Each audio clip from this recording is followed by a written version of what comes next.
It may be a dead time in the NFL with the draft still 3 weeks away, but there is never a bad time to make a trade in Dynasty. So today we're going to talk about 6 elite running backs and whether you should be buying, selling, or holding.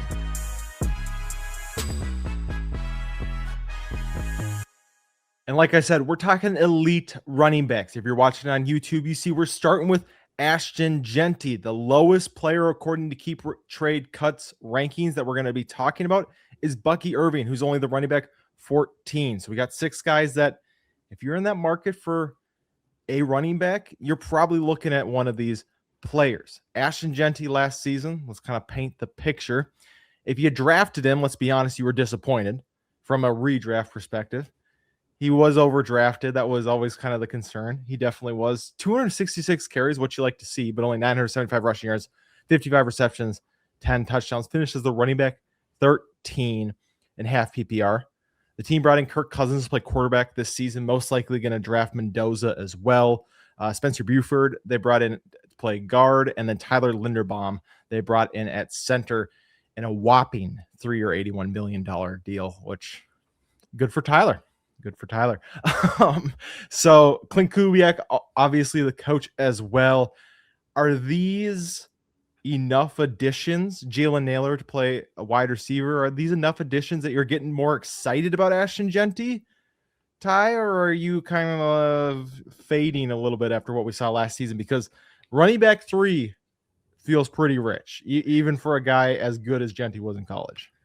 Yeah, I can't not sit here and not praise the moves that the Raiders did that very much signal, hey, we are making an investment in the offense, and it's easy to do so, right? When you've got cap space and you have the number 1 overall pick. Clint Kubiak obviously was probably the best option for this team in terms of rebuilding from, the ground up, essentially, right? Like there are some players that'll still be the same, but this feels like it's a complete do-over in Vegas after the Pete Carroll experiment is probably the best way to say it.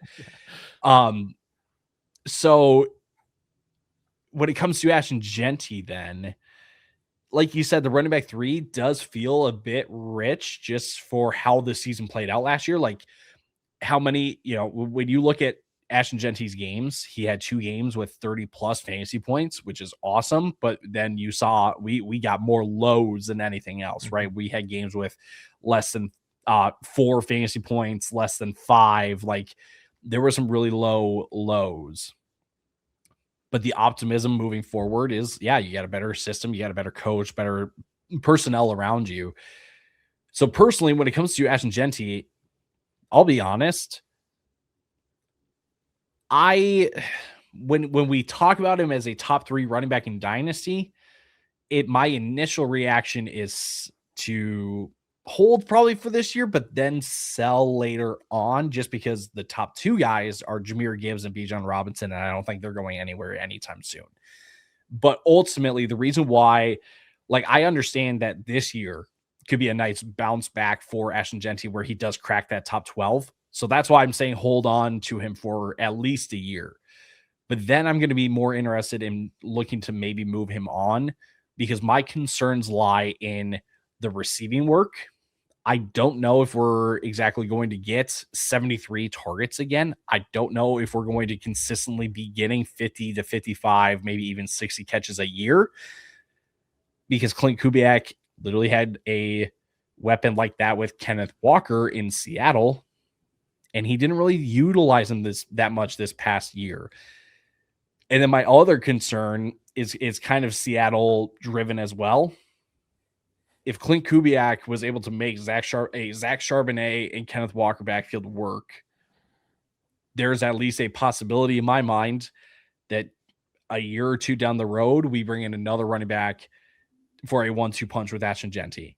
So this bell cow role that he has right now, it's not the same then if another guy comes in. So is all of those, are those things speculative? Yes, there's nothing out there right now that says that they're definitely going to be looking to bring in another running back, or that they're going to be moving away from Jeanty in the passing game or anything like that. So again, I'll repeat. That's why I'm saying hold for 1 year. See what happens this year. Just see what the workload is like for Ashton Jeanty.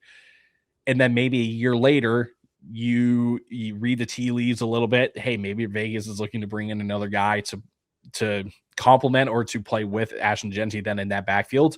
Then it's a completely different situation. Then you look to move on. So maybe a non-answer right off the rip, but I think right now with Jeanty, with the moves that Vegas made, just look at it on a year-to-year basis. And I think for just this year, hold on to him, right? I don't know, you might be buying if you're buying, maybe it's too much up front. Selling feels wrong just because it's a year 2 running back with as talented as he is. Yeah, it is weird, right? Because it says running back 3, but he feels so distant from the top 2 running backs. And rightfully so, right? I'm not saying he should be close to Gibbs and Bijan. They are in a different class, and as they should be. He feels like he could, people are going to have him ranked anywhere from 3 to honestly probably running back 8, with Jonathan Taylor, James Cook, Omarion Hampton, and Achane, who we're going to talk about in a little bit. Jeremiah Love, right? It feels like he's going to fall in that range. I'm leaning towards a buy just because I think that in this offense still, they need him. They just don't have enough pieces. Like you said, he's 22 years old right now. I get he only had 3 games with over 4 yards per carry last season.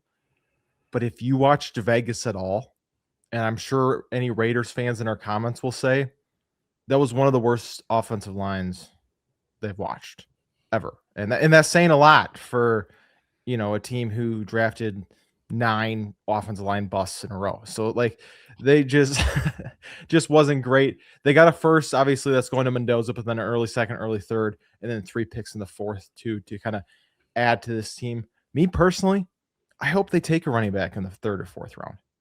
I do, because I don't think there's any running backs in the 3rd or 4th round that challenge Jeanty enough that it's going to be like a 1A, 1B. I think it's going to be if you take a guy in this draft later, it's a clear 1 and 2 probably for the next couple of years. So that genuinely is my hope that they do take a guy there. I don't know if they will. But I'm leaning towards buy because I think there's a lot better coming for Jeanty, but I'm definitely not like full on. You have to acquire him at all costs. Yeah, it feels like consensus is optimistic on Jeanty, right? And at any hints or again, taking a running back in the draft, any opportunity that there is a decrease in the optimism for Jeanty, it just creates a window to buy him because, like you said, no one's that talented. There's no one on the free agent market that would, in my opinion, be able to be a good enough 1B to Jeanty where Jeanty could do so well at all the things that Clint Kubiak might just go, well, why would we waste our time with a 1B when Jeanty can do it all? Yep. We're going to move on to another guy who, Ty, Devon Achane. I got to be honest. I almost didn't put him on here because I genuinely don't know what to do. Unbelievably talented. You see he had 238 carries, 1,350 rush yards, added almost another 500 receiving yards on top of that, 67 receptions, and 12 touchdowns on the Miami Dolphins last year, which is impressive in and of itself. He was the running back 5.5 PPR format, averaging 18 fantasy points per game. He's young. He's only 24 and a half. But let's be honest, this Dolphins team is a mess.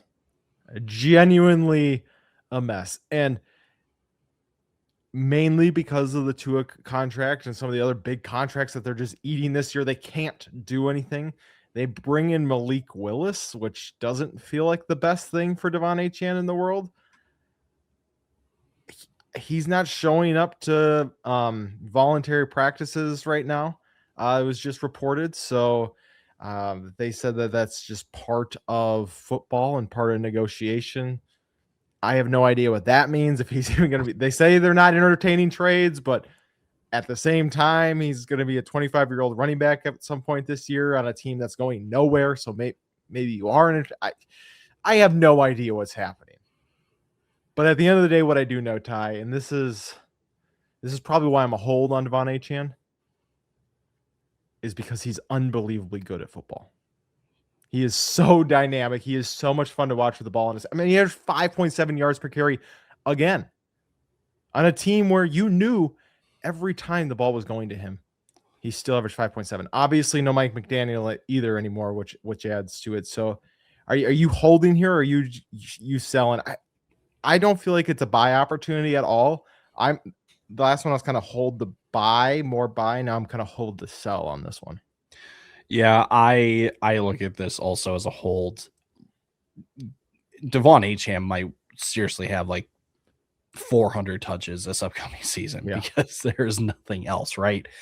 So we can have the conversation maybe at a later time of just like volume can only get you so much, right? And we obviously, like, when it comes to fantasy football, like, volume is king. So like I don't want it to sound like I'm contradicting myself, but like volume will give you a good floor. Touchdowns are what will give you the ceiling, right? And that's probably the concern that I have.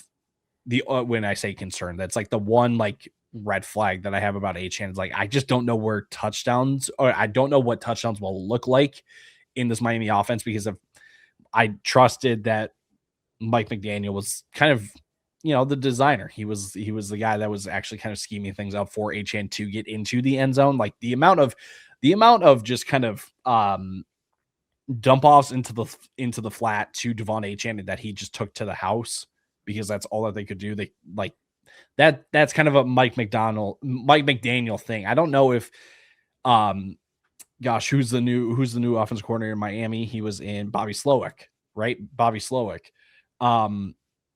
It could be like that. I just don't know, right? So it wouldn't surprise me if we see a relatively similar stat line in terms of the touches, but the touchdowns might be down at 7 or might be down to 8.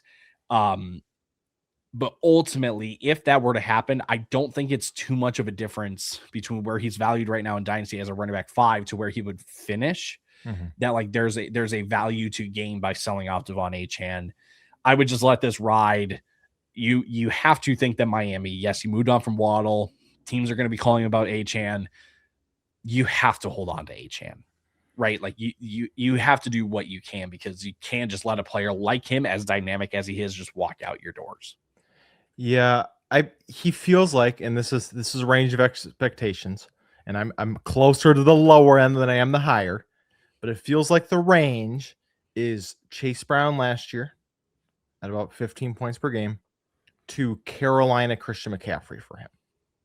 Am I saying he's going to be Carolina Christian McCaffrey? No, but if we're talking about a guy who's going to be needed in all parts of his offense with a similar enough skill set, it's Devon Achane. However, it could just be so gross that you have essentially what Chase Brown was doing with Jake Browning last year, right? It can go each way, which is obviously I'm saying hold the sell. So I don't think it's going to be CMC, but that's why it's kind of like, if you got rid of him and he hit the ceiling, you're like, oh, well, this sucks. I'm not happy anymore. And that's just, kind of the truth of where everything lies. Well, and I'll just wrap up with this for the crowd out there that says, well, teams are just going to stack the box against the Dolphins and make it difficult to run the ball, so they force Malik Willis to beat them. Devon Achane had a light front carry rate at 50% last year. So teams were already starting to crowd the box, and he was still able to make big plays happen. So I understand the worry of hey, this is a potential bad offense, but Achane, again, the volume will give him such a floor. And like you said, the ceiling is still there. And if you were to move off of him and he does hit that ceiling, you look like a right idiot.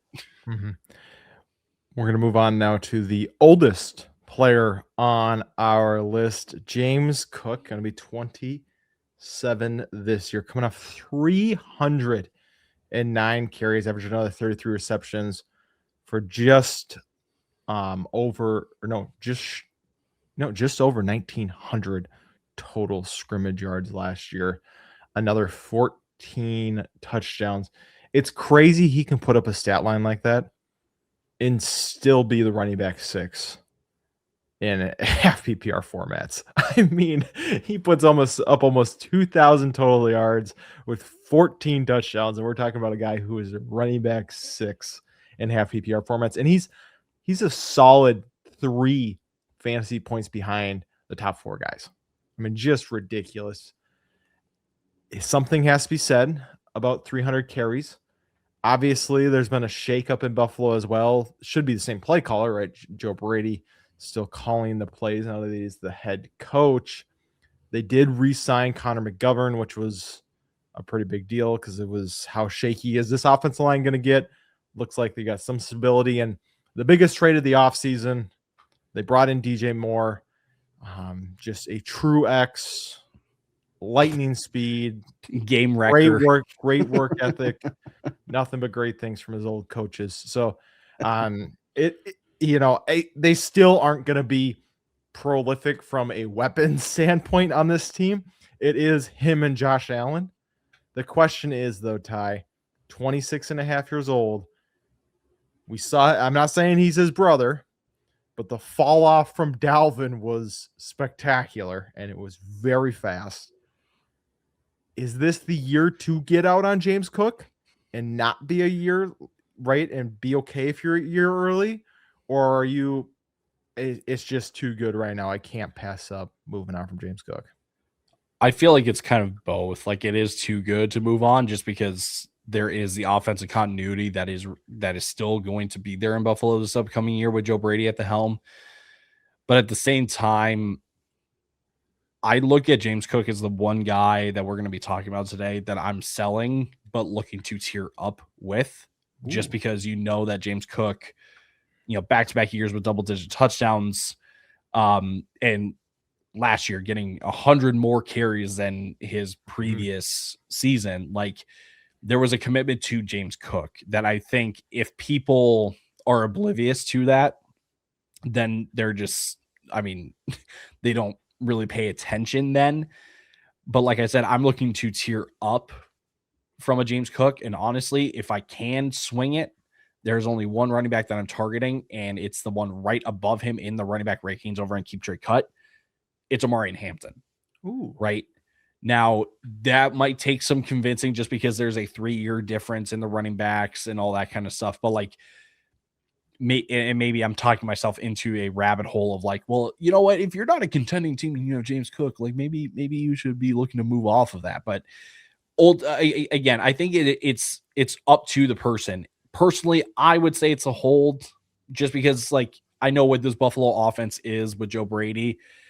Bringing in DJ Moore might add a downfield element, but at the same time, I feel like that's only going to that's a vote of confidence to James Cook because you get downfield shots off of play action, and you need to establish a run if you want to do play action, and that's something that Buffalo they tried to do last year, but teams were they weren't intimidated by anything beyond the safeties. So I feel like it's a hold. Honestly, I don't know if it's a buy just because it just the price tag that comes with the James Cook, but also I can't sit here and confidently say he's a sell just because, again, it's the top running back in a top offense with a top quarterback. I'm going to lean sell here. Just because it is, I think you might be a little bit of a year early. Obviously, if you're a contender, you would need, right? If I am selling, which I'm okay with, I want to get a younger running back who's still, like, not to spoil the next guy, but TreyVeon Henderson is a guy I'd be, looking at if I'm tearing down. But I'm not overly ambitious to sell if I'm a middling team or something like that, or even, and for sure if I'm a rebuild, I'm looking to sell James Cook here. And like a rebuild's a perfect example. That's one where I would love, or not a rebuild, a middling team is one where I'd love to sell and go down to a TreyVeon Henderson, get more assets to try and kind of build up your team while also taking the shot on TreyVeon. Just because I do think, I don't love to bet on running backs coming off 300 plus touches, especially the first time in their career. I know, if you hear me say that and you're like, well, then why were you betting on James or Jonathan Taylor so hard last year? Well, you know what? I get it. I think Jonathan Taylor's a different beast, but I still think James Cook's very good. I'm not saying that James Cook's going to fall off either. That's not what I'm saying. I still think he's probably for sure a top 10 RB this season. I'm just kind of hedging my bets on him continuing, finishing top 6, top 5 for multiple seasons moving forward. But like I said, if you're a contender, it's really hard for me to ever tell you as a contender to sell these high-end running backs. Like I'm sitting on Jonathan Taylor in one of our leagues, and I wouldn't mind selling Jonathan Taylor, but at the same time, it's kind of like I don't think I can, right? If I'm a contending team, I don't want to look at it halfway through next season and be like 17, 18 fantasy points a game would be pretty nice right now versus, this 13 that I'm sitting here with whoever I trade for. So I definitely get it. Today's show is brought to you by our friends over at Underdog, where you can get into the game this season playing Pick'em. It's extremely simple. Just pick higher or lower on 2 or more of your favorite players. For example, I'll pick the highers on Justin Jefferson, Jamar Chase, and Xavier Worthy. If I played $10 and got all 3 of them right, I would win $60 just by watching football. And that's the beauty of Pick'em. You can track your picks and your wins while you enjoy the game. Now, if you're not on Underdog yet, scan the QR code on your screen or use our code FELLAS when you sign up, because new customers will get $50 in bonus funds when you play your first $5 on the app. Plus, Underdog will give you a free pick to use in your first entry. Again, that's code FELLAS over on Underdog. Now let's get you back to the rest of the show. And we're back. And I hinted at it earlier, but we are going to go to TreyVeon Henderson. Again, if you've watched the show, he was my darling this last season. Obviously, had a couple big bursts, looked pretty good. I'm going to be honest. I'm not going to beat around the bush with this one. I'm still a believer in TreyVeon. I think those 3 27-plus point games got me excited. The fact that he had 2 touchdowns 4 times and 3 touchdowns once. He's a home run hitter. I understand Ramondre is still going to be there. I think that they're going to continue to move towards TreyVeon. I think that the pass protection is going to continue to improve. So we're going to see him in the receiving game, which is what really the biggest disappointment was from last season. That it was like, oh, well, at the very least, he's going to be the receiving back. And then he wasn't, and he gave you 35 receptions and never had more than like 3 receptions if Ramondre Stevenson wasn't in the game. So that was disappointing, but this dude's a baller, and he is a home run hitter, and he is very exciting to watch. And I'm betting again on the growth. Running back 10, I think, is a decent enough discount that I'm willing to go all in. I understand it's hard to move off the running backs ahead of him. Right, it's hard to move off of Jonathan Taylor and James Cook and those proven guys, and then Omarion Hampton and Jeremiah Love and Ashton Jeanty. But the wide receivers around him, you see Rome Odunze, Ladd McConkey right there, a mid 2021 or 2027 first. I'm willing to easily move all of those for TreyVeon Henderson. So I'm buying in on that. Ty, you don't look like you are. You look like you might be the opposite of buying in on it, actually. I do think he's a sell. Straight to the heart. Straight to the heart. And here's what I'm doing with TreyVeon right now in one of my leagues as a TreyVeon manager. I also happen to have the 102 in my rookie draft. I'll just package TreyVeon in the 102 and just see what I can get. Specifically, and like, I'm not just going to go sell that package for, like, all due respect to a guy like Amon-Ra St. Brown and all that kind of stuff. I need a running back in return, right? Jonathan Taylor? No, because so here's my thought process. And it really is, it's like as simple as this. Do I think that TreyVeon Henderson could be a top 5 running back in Dynasty? Will he ever hit that top 5 tier of Dynasty running backs? And I'll be honest, I have a tough time saying yes to it. Ooh. When I know that there's Bijan, when I know there's Jahmyr Gibbs. Yeah. Don't and hit then, me with facts. sorry. How dare I? But then I'm also, if for the last 2 spots, I'm looking at Devon Achane, Amarian Hampton, and then a Jeremiah Love that's coming into the league this year, right? So I'm fully aware that TreyVeon, the receiving work may come around. I'm fully aware that he's a big play waiting to happen, that he might continue to kind of sit at that 9, 10, 11 touchdown range, no matter where the volume is. But I don't think he can ever crack that top 5. And I'll be honest, I personally, again, as a TreyVeon manager, I'm packaging him in that 102, and I'm going to go look for a running back that I believe can crack that top 5. Because I know what I'm getting with a top 5 running back, and I don't have to play a guessing game for at least this upcoming year because Ramondre is not leaving the team this year. So I would rather do that than sit back and wait for TreyVeon to just top out and max out at the running back 7 or the running back 8. So sure, I might be nitpicking, but that's just how I see TreyVeon. Very good football player, but it's just it's a matter of just playing the game of Dynasty Fantasy Football and investing in other pieces that could have more value later on than a guy like TreyVeon. So I think what you did say was very wise, though. If you don't believe a guy is going to finish top 5 multiple years in the next 4, right? If you don't think that's in his wheelhouse, then he shouldn't be a top 10 dynasty running back for you.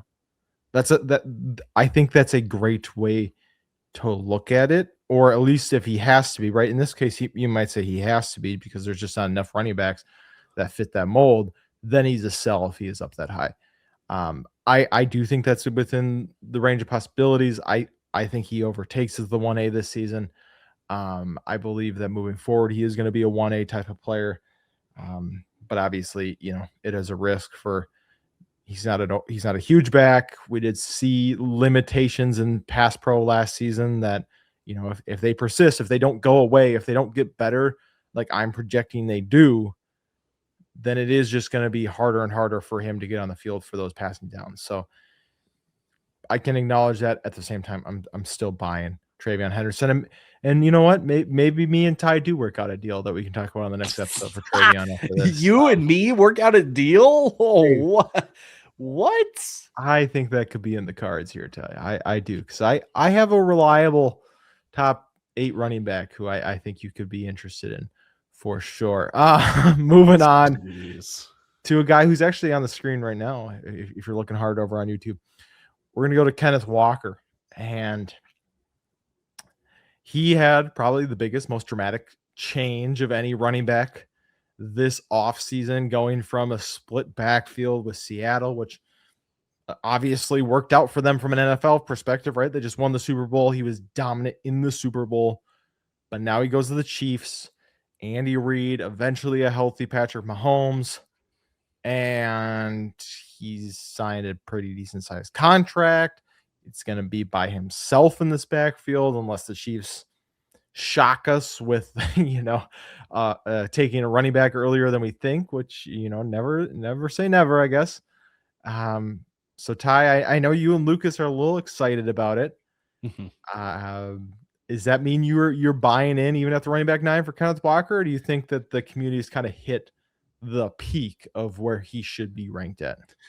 So this one's a bit tricky for me because I think that running back 9 value is about right for Kenneth Walker. So to make an argument making an argument to buy or sell him with that, based on that running back 9 value, I think it's difficult to make.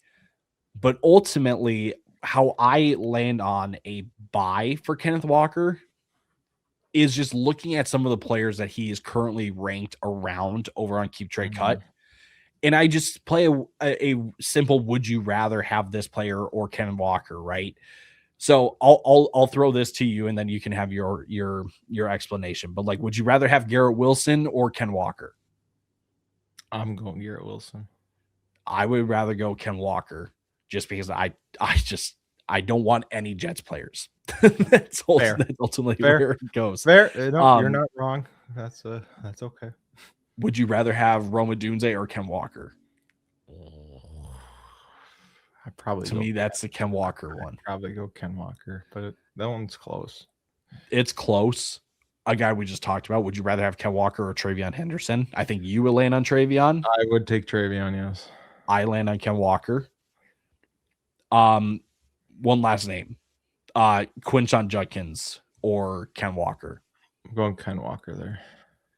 I go Ken Walker. So I went 4 for 4. Like I was like Ken Walker over all of those guys, right? So I think again, it's not so much about the value that Ken Walker has as running back 9, but it's just the players around him that are ranked similarly to him that I'm like, I would just rather have Ken Walker on my team than some of those guys and just let it play out as it is in Kansas City, where maybe receiving work doesn't hit, but you know he's going to get volume and he's probably going to get touchdowns. But I would like to think that it's kind of perfect scenario, right place, right time, where they're just going to feed him, right? We are going to try to get you the ball until Mahomes is more healthy than he would be in week 1 of the season. But I also understand like it's a sell or it's a hold just because you think this is where it maxes out for Ken Walker. Like I also understand that.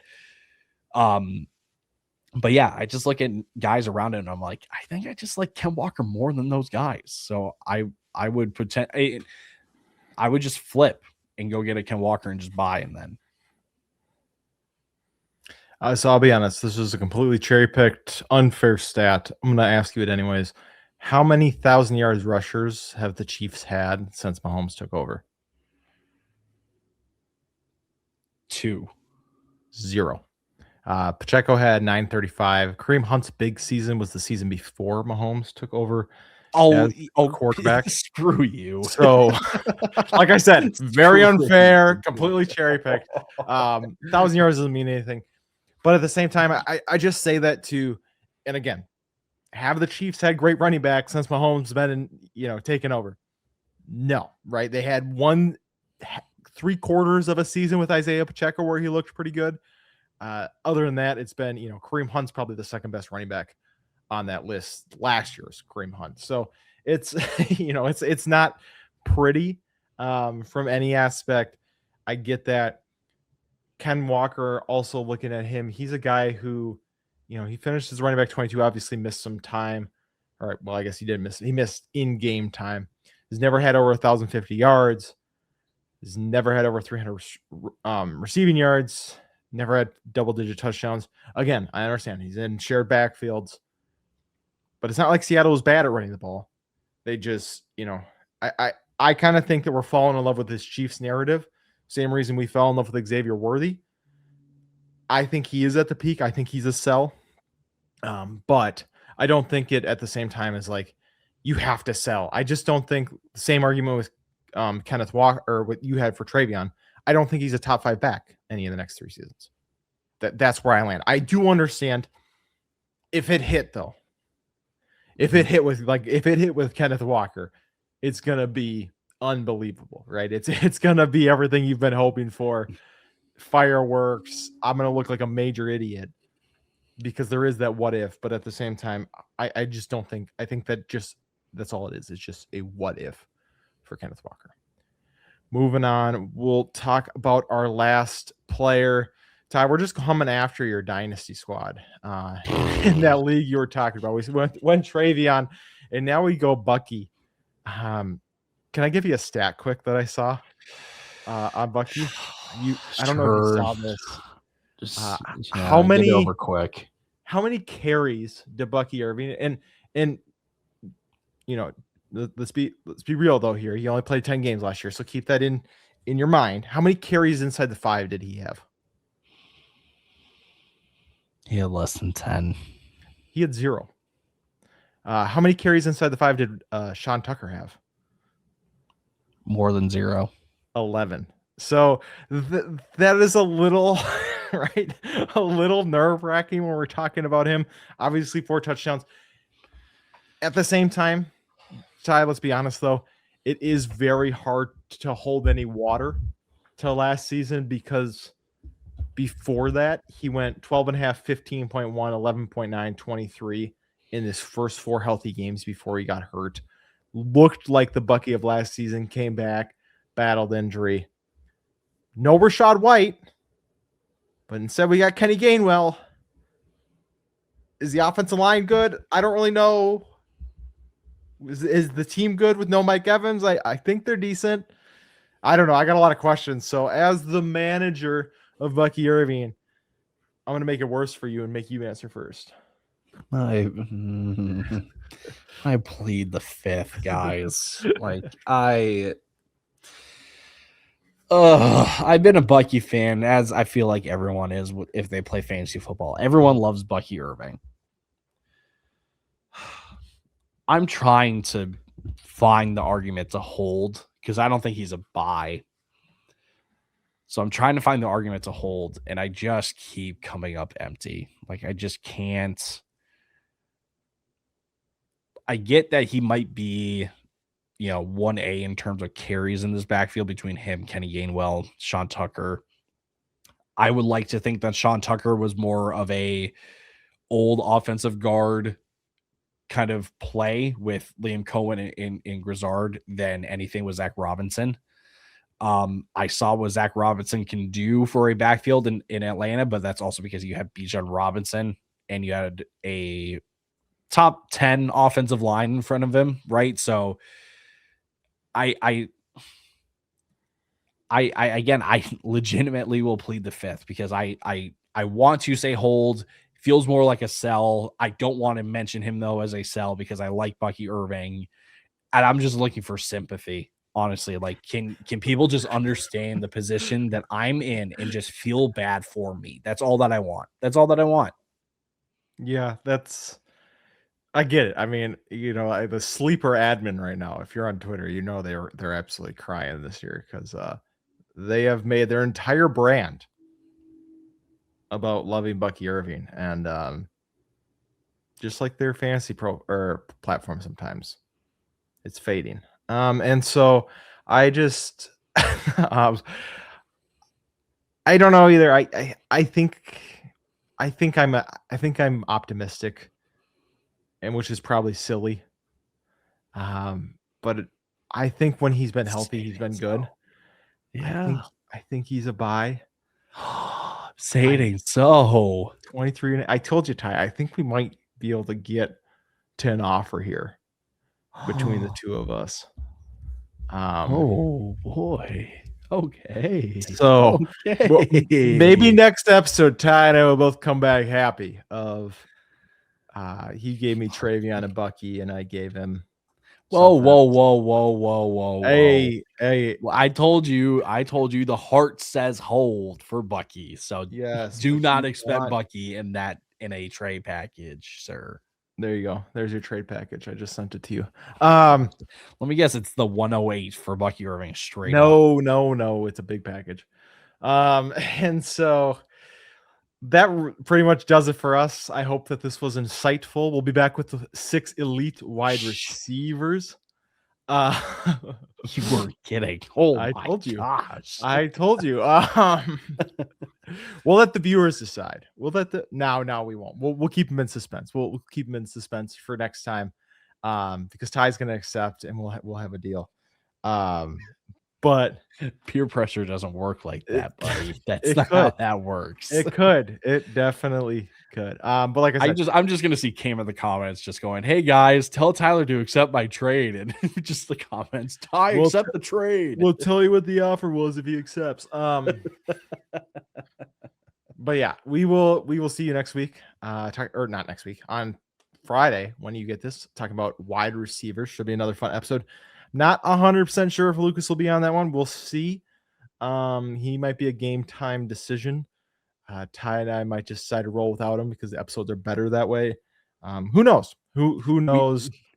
We don't need our fearless host anymore. No, we are independent queens. But yeah, who knows anymore? I am losing all control. Maybe we do. I'm losing all control of this outro.